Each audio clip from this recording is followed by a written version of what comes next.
अपने संस्कार, सूक्ष्म इंद्रियां, मन और बुद्धि लेकर के जब निकल जाता है, कर्मों के अणु जो उसके अंदर चिपके हुए हैं उनको लेकर जब निकल जाता है तो तुरंत एक अतिवाहिक शरीर का निर्माण हो जाता है। अतिवाहिक शरीर का निर्माण होता है तुरंत।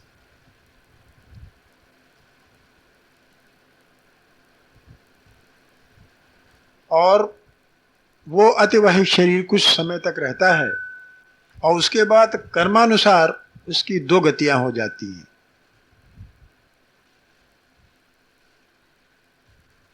अगर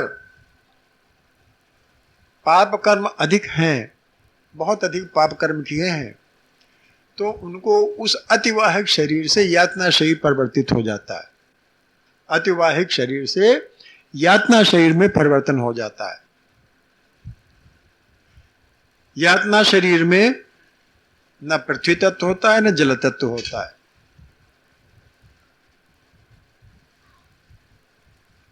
वो वायु तत्व से प्रवाहित होता है, वायु तत्व प्रधान होता है, शरीर बन जाता है। वो सूक्ष्म शरीर जिसे बोलते हैं, तत्व सब वही रहते हैं 17, और वो शरीर यातना भोगता है, जिसे नरक भोगना आप कहते हैं। उसमें ऐसा होता है कि शरीर को दंड मिलता है, मसलन आग में डाल देना, लेकिन वो शरीर कष्ट तो अनुभव होता है, शरीर जलता नहीं है। ठीक, यातना शरीर बोलते हैं उसे। आपने पढ़ा होगा गरुड़ पुराण वगैरह में नरकों की जो तमाम व्यवस्थाएं दी गई हैं, तो उनमें जैसे सांप का काटना, कुत्तों का नोचना, ये सब आपने पढ़ा होगा गरुड़ पुराण। तो उस शरीर में ये होता है कि अनुभव तो सब होता है, लेकिन शरीर समाप्त नहीं होता। नरक भोगता है, शरीर समाप्त नहीं होता, अनुभव सब होता है। अनुभव के लिए ही यातना शरीर बनता है, जिसे कि इसको इस पाप कर्म से जितना किया है वो तब भोग ले, भोगने के बाद फिर जन्म होता है। इसी प्रकार से एक दूसरा शरीर, देव शरीर जिसे बोलते हैं, वो अतिवाहिक शरीर से बन जाता है, जिनके पुण्य अधिक होते हैं। पुण्य कर्म जिनके, हमने बताया नहीं, ये मृत्यु लोक है, ये कर्म लोक है, ये मृत्यु लोक है और ये कर्म लोक है।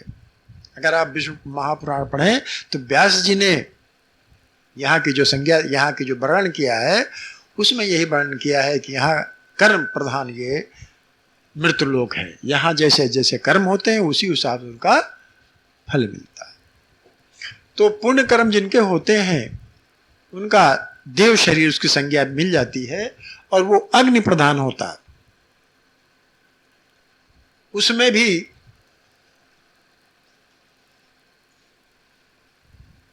जल तत्व और पृथ्वी तत्व नहीं होता, इसीलिए उसमें मांस मज्जा इत्यादि, हड्डी इत्यादि नहीं होती। इसीलिए कभी कभी आपने सुना होगा, पढ़ा होगा, देखा होगा कि अगर कोई अतिवाहिक शरीर है तो कभी कभी बहुत बड़ा दिखाई देता है, कभी कभी बहुत छोटा है, क्योंकि उसमें हड्डी और मांस मज्जा नहीं होते।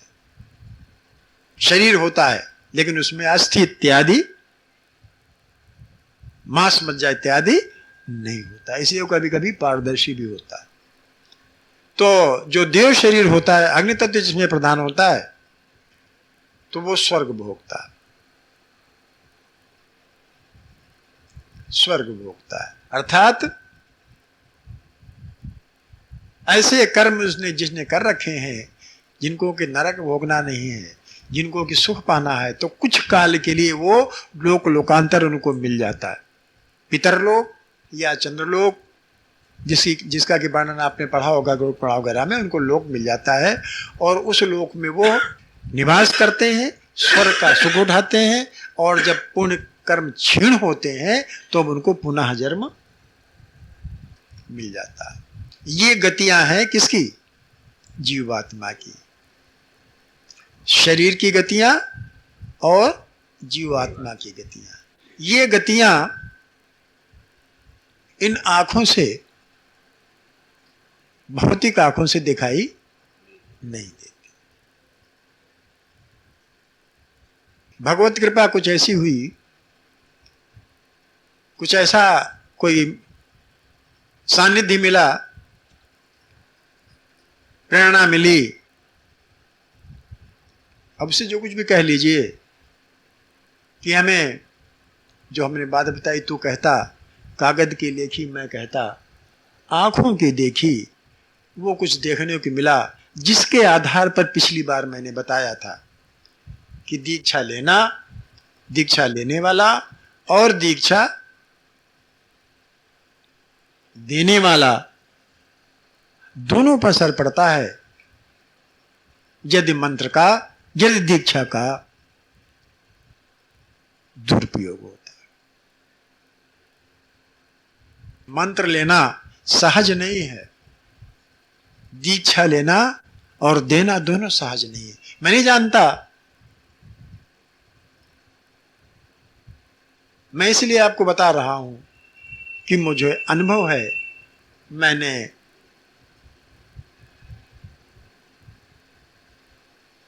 मुझको ऐसा कुछ देखने को मिला, संपर्क ऐसे लोगों से हुआ जिन्होंने दीक्षा दी और जिनका तप क्षीण हो गया।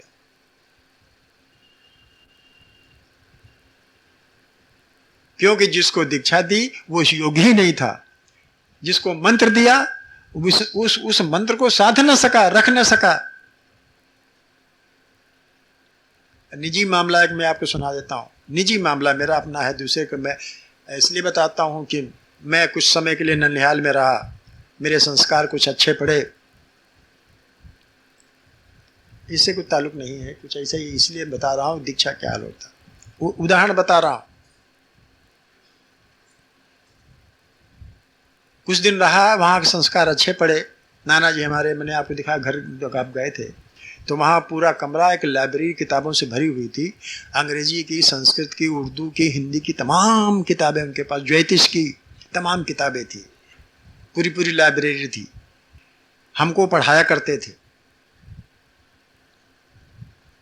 हम निकाल निकाल किताबें उनको सुनाते थे। सुनाते इसलिए थे कि हमको भी, उनका मकसद था कि इसको भी मालूम हो जाए कि कहाँ क्या है। जब जाते थे छुट्टियों में तो कहते फलानी किताब निकाल कर सुनाओ। सुनाने का मतलब ये होता था कि हमको मालूम हो। तो तमाम किताबें वो पढ़ते लिखते थे, वहाँ संस्कार पढ़े। खैर उनको अपने लड़के से नहीं बनती थी, अम्मा हमारी रहती थी वहीं, लड़के से नहीं बनती, पढ़ती नहीं थी कुछ किसी कारण से, तो बाहर रहते थे मुरादाबाद। जो किताबें हमसे कह गए थे कि किताबें हैं, इनको देखना पढ़ना तुम्हारे लिए, उस समय उनका अपने पुत्र से संपर्क नहीं हुआ था, लड़ाई होकर चले गए थे घर से। अंत में उनके अंत समय में कुछ संयोग ऐसा बना कि वो फिर संपर्क पुत्र से बन गया और उनके पोते वगैरह, पौत्र वगैरह सब वो संपर्क हो गया, आ गए। हम लोग अपना हट गए वहां से। नतीजा ये हुआ कि उनका जब देहांत हो गया तो सब सारी किताबें जो कि हमको मिलनी चाहिए, हमारी विरासत थी, हम उनका सदुपयोग कर सकते थे, वहीं रह गई, छूट गई और ला भी नहीं सकते थे उसके बाद, क्योंकि किसी प्रत्यक्ष बात तो थी नहीं। नतीजा ये हुआ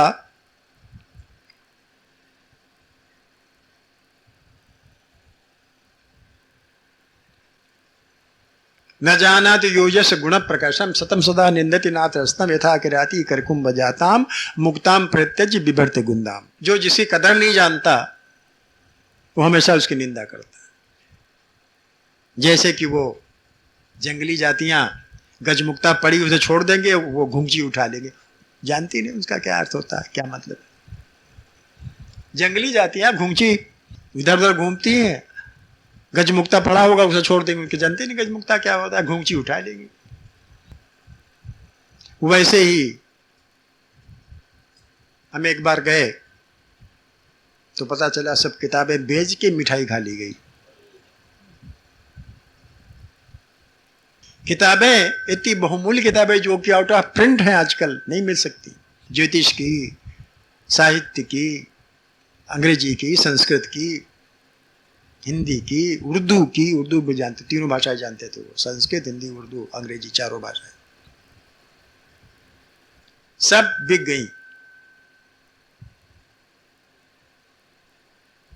किसी को मिलती सदुपयोग होता, किसी को मिल गई दुरुपयोग हुआ। सपना हमको हुआ। सपने हमने को एक साथ चर्चा आपसे की थी, करी चर्चा हमने आपसे एक बार की थी उसकी, कि इसका दुरुपयोग हुआ और हमें जब तक उनका जन्म नहीं मिला कहीं, जन्म फिर हमारे यहाँ हुआ, हमने आपसे चर्चा की थी एक बार, और उनको तमाम उनका तब छीण हो गया, उनको उनका दंड मिला और हमको भी कुछ दंड मिला जी। ये एक उदाहरण मैंने इसलिए दिया कि छीण होता है, तब छीण होता है, और जो जिसको दिया जाता है अगर उसको उसने उसका सदुपयोग ना, अच्छा हमें दंड कम इसलिए मिला क्योंकि हमको वो मिले ही नहीं। अगर हमको मिल गया होता, उसका हम दुरुपयोग कर दिए होते तो हमको निश्चित रूप से अन्यथा दंड मिलता। हाँ जी, उनको हमको दे के जाना चाहिए था कि आप ले जाओ, टाल दिया वो पौत्र मोह में जी। हाँ कि अब ये किताबें, अब तो ये संपर्क इनका हो गया है, हैं जी हाँ, और आप देखिए आए घर गिर गया, हाँ तो देखिए आए सब घर गिर गया, मतलब उसका दुरुपयोग किया उन लोगों ने, और वो भी कौड़ी के तीन हो गए, उनका पता नहीं कौन कहाँ रह रहा है, सब घर भर गिर गया सब कुछ। एक उदाहरण मैंने इसलिए दिया क्योंकि दुरुपयोग करने से दोनों को हानि होती है। उदाहरण हमने इसलिए अपना दे दिया क्योंकि आप लोग देख आए। तो मैं ये कहना चाहता कि जो कुछ मिले उसका सदुपयोग करना चाहिए, दुरुपयोग करने से दोनों को नुकसान होता है, दोनों को नुकसान होता है। और इसके अनंतर भी मैंने अनेक संपर्कों में अपनी जो हमने अशरीरी यात्राएं, हमारी सूक्ष्म शरीर की यात्राएं हुई हैं, अनेक प्रकार के हमने कुछ अपने पिताजी की वजह से, कुछ माताजी की वजह से, क्योंकि दोनों उनसे काफी नाराज थे, हमें जाने नहीं दिया वो दोनों नाराज हो गए कि जिंदगी भर सेवा हमने की, अंत में नहीं समझे, जिंदगी भर सेवा माता ने की हमारी, खाना पीना ये वो तीन तेरा का है, कोई था नहीं अकेले, और अंत में जो कुछ मिला सब, तो वो कुछ विशेष रूप से नाराज थे, तो वहां जाना बंद हो गया था। थोड़ा मिला, ज्यादा नहीं मिला, दंड मिला हमें, थोड़ा मिला, ज्यादा नहीं मिला, मिलता ज्यादा, कम बच गया।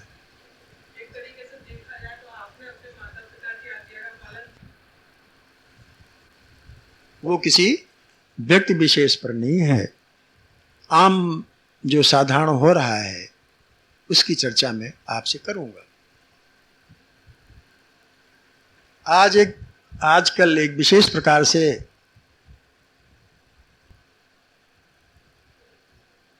व्याख्यान चल रहे हैं,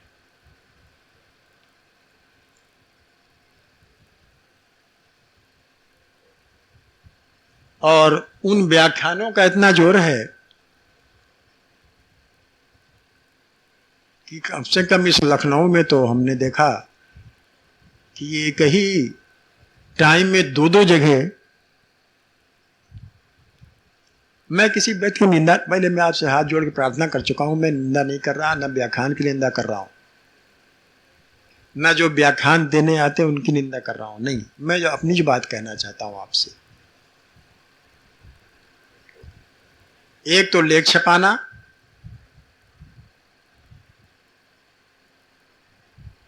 अक्सर आपने देखा होगा अखबारों में एक कॉलम रहता है, और दूसरे प्रवचन या व्याख्यान देना,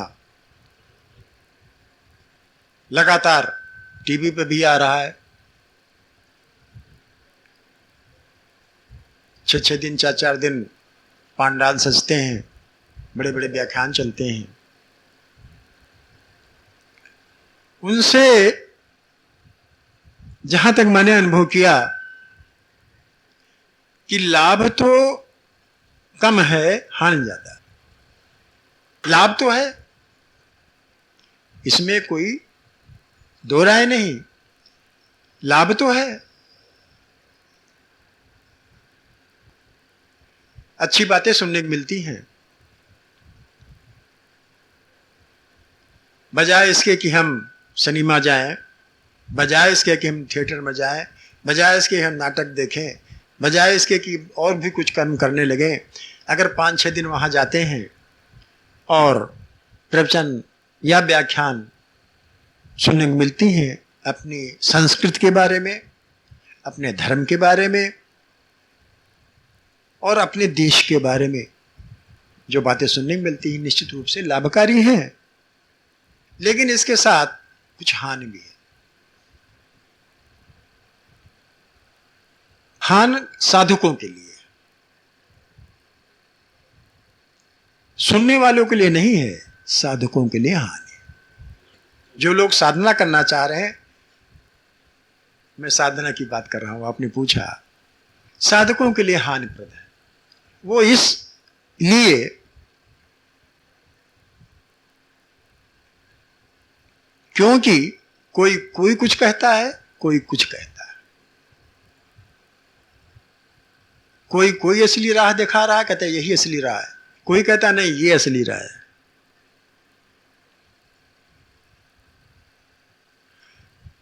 अब जो आम आदमी वो तो सुन लेता है, उस पर कोई फर्क नहीं पड़ता, लेकिन जो साधक है वो संदेह में पड़ जाता है।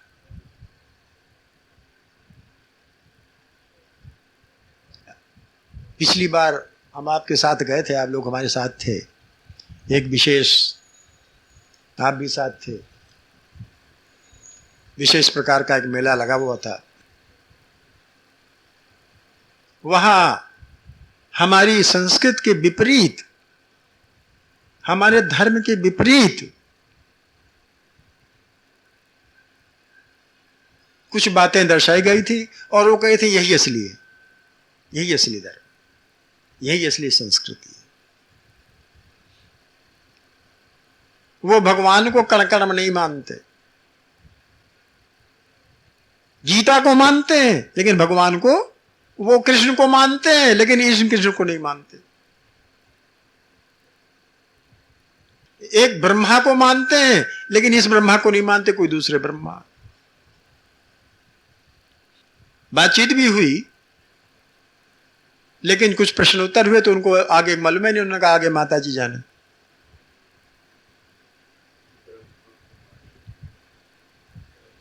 अब बताइए, कहां प्रवचन कुछ सुन रहे थे, कहां मन में कुछ आस्था कुछ थी, और कहां वो देकर के आस्था बदली, संदेह हुआ, दुविधा हुई। किसके लिए? जो सचेत साधक है उनके लिए, कि अब क्या माने, ये सही है कि ये सही है।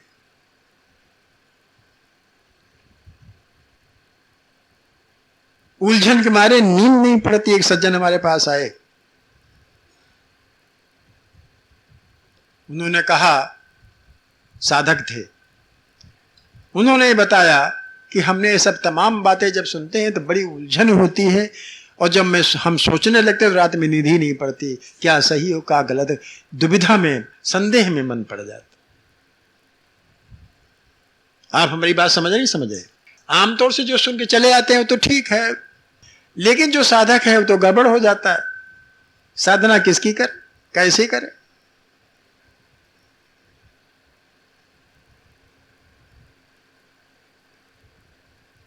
पहले ही होता था, वो प्रवचन पहले भी होते थे। आपको कोई शंका हुई, आपने सत्संग में गए, सत्संग में गए, प्रवचन में नहीं,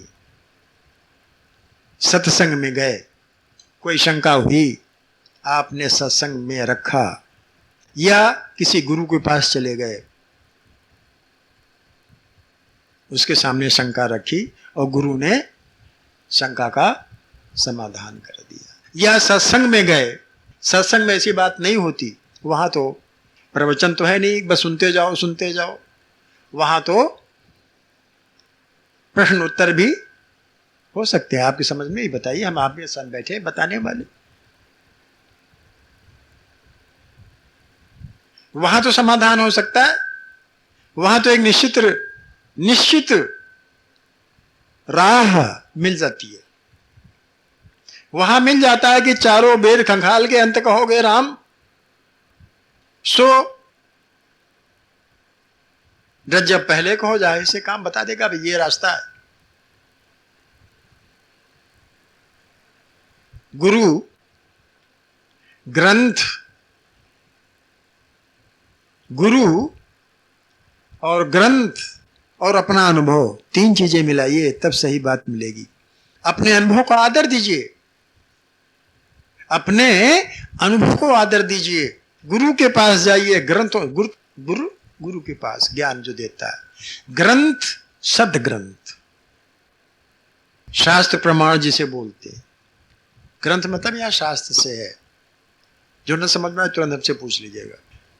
शास्त्र प्रमाण लीजिए, गुरु का प्रमाण लीजिए और अपनी आस्था, अपना निजी अनुभव, अपनी निजी रुचि उसमें मिलाइए।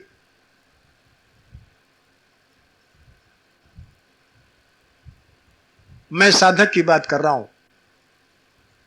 तब साधना आरंभ कीजिए। ऐसे सुनकर के साधना अगर आप आरंभ करोगे तो संदेह और दुविधा, उलझन पैदा होगी, कोई साधना आप नहीं कर पाओगे। और मैं चाहता हूं, मैं जानना चाहता हूं, मैं जानता हूं, मैं कहता हूं आपसे कि आप दरिया साहब की बात मान लीजिए, निश्चित रूप से मान लीजिए, उसमें कल्याण है।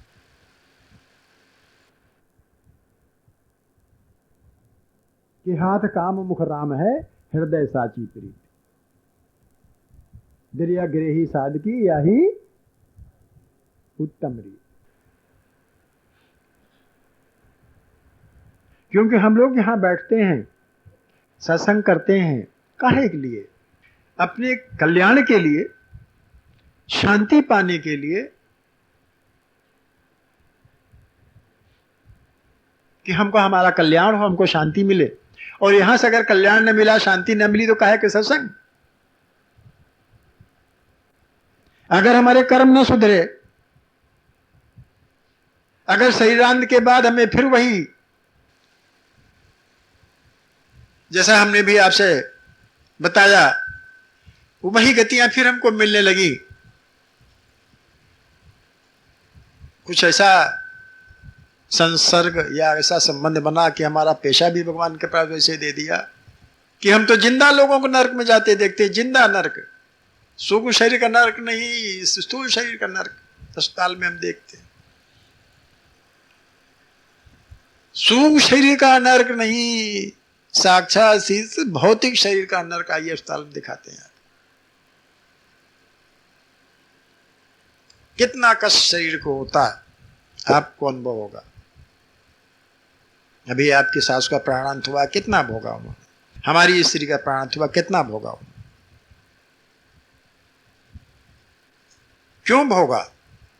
ऐसा भोग क्यों? हम लोग ऐसा क्यों कहें, ऐसा भोग भोगे? हमने कहा नहीं, मृत लोक है, यहाँ कर्म प्रधान ये लोक है, यहां जैसा करेंगे वैसा भोगेंगे। तो सत्संग का फायदा क्या है? प्रवचन का फायदा क्या है? प्रवचन से हमें क्या मिलता है और सत्संग से हमें क्या मिलता है? ठीक है भैया, आप समझे मेरी बात। मैं आलोचना नहीं करता किसकी, इसीलिए पहले मैंने कह दिया। मैं जो प्रवचन इत्यादि होते हैं, व्याख्यान इत्यादि लगातार होते चले जा रहे हैं, एक एक चार जगह प्रवचन हो रहे हैं, आदमी इकट्ठा होता है, लाखों का खर्चा होता है, ठीक है, सुनते हैं, अच्छी बात है। लेकिन साधक वो तो उलझ जाता है, परेशान हो जाता है, संदेह पड़ जाती है, दुविधा हो जाती है, क्या करे, कहां जाए।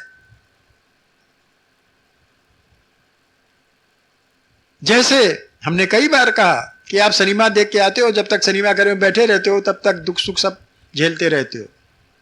जैसा सिनेमा के पर्दे पे होता है वैसे ही दुख सुख हमारे अंदर भी होने लगता है, और जहां सिनेमा के बाहर आए तहां वो सब छोड़ जाते हो।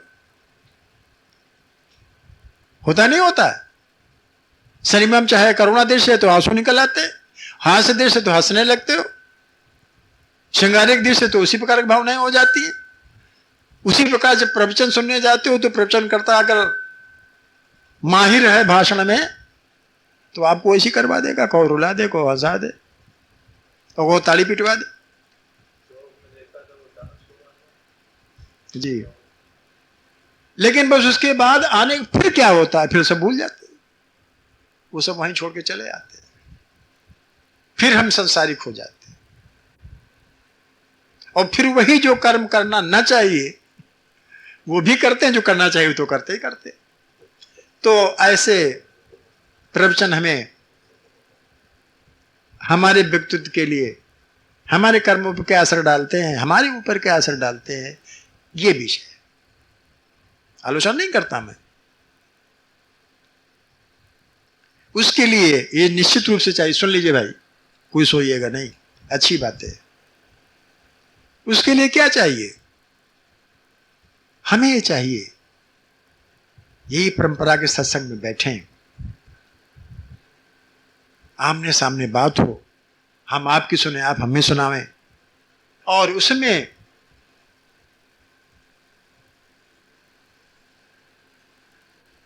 एक कबीर का दोहा याद आ रहा है, वो है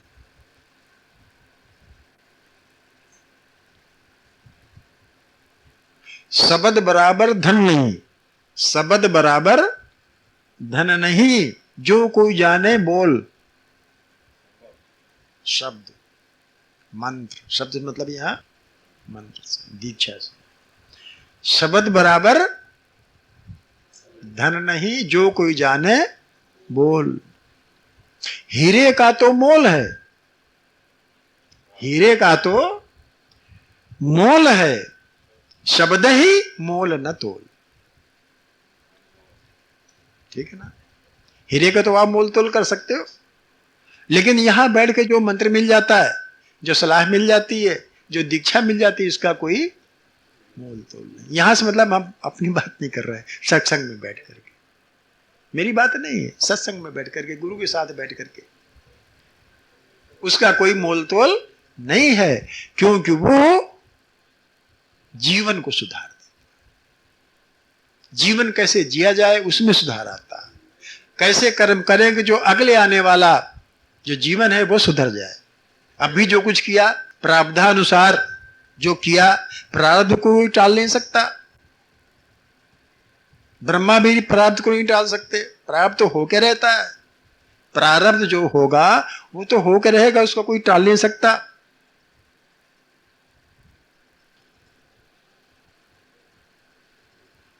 एक दोहा पे कबीर का याद आ रहा है,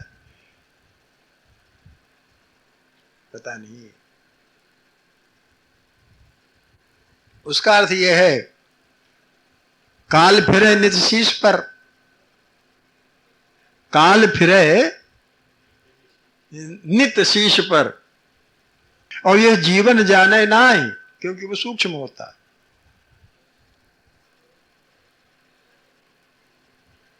कह कबीर, कह कबीर गुरु शब्द ग्रह, कह कबीर गुरु शब्द गही।